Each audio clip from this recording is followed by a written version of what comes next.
சிங்கம் ஒரு சிங்கம் எப்போ எதுலயும் பெக்யூலியர் தான். ஒரு முறை சிங்கம் கரிச்சிச்சதுன்னா அந்த சவுண்ட்ல ஒரு 8 கிலோமீட்டருக்கு சும்மா அதிரும், எல்லா திசைகளும் அதிரும்.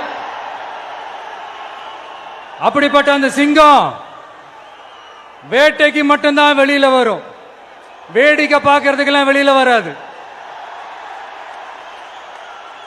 வேட்டையில கூட உயிரோடு இருக்கிற மிருகங்களை தான் வேட்டையாடும். அதுலயும் பெரும்பாலும் தன்னை விட பெரிய சைஸ் உள்ள மிருகங்களை தான் குறி வச்சு தாக்கும், ஜெயிக்கும்.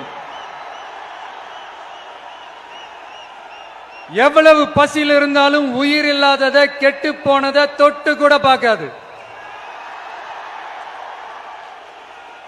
அப்படிப்பட்ட அந்த சிங்கம் அவ்வளவு ஈஸியா எதையும் தொடாது, தொட்டா விடாது. காட்டோட 4 பக்கமும் மார்க்கிங் மை டெரிட்டரின்னு தன்னுடைய பவுண்டரியை தானே வகுக்கும். அப்படிதான் அந்த காட்டையே தன்னோட கண்ட்ரோல்ல வச்சிருக்கும். சிங்கத்துக்கு கூட்டத்தோட இருக்கிறதுக்கும் தெரியும், தனியா இருக்கிறதுக்கும் தெரியும். அப்படியே தனியா வரணும்னு நினைச்சாலும் அஞ்சாம அலட்டிக்காம சும்மா கெத்தா தனியா வந்து அத்தனை பேருக்கும் தண்ணி காட்டும்.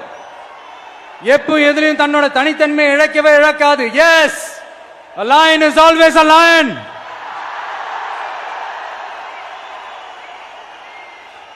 There are so many jackals and other animals in the forest, but there will be only one lion.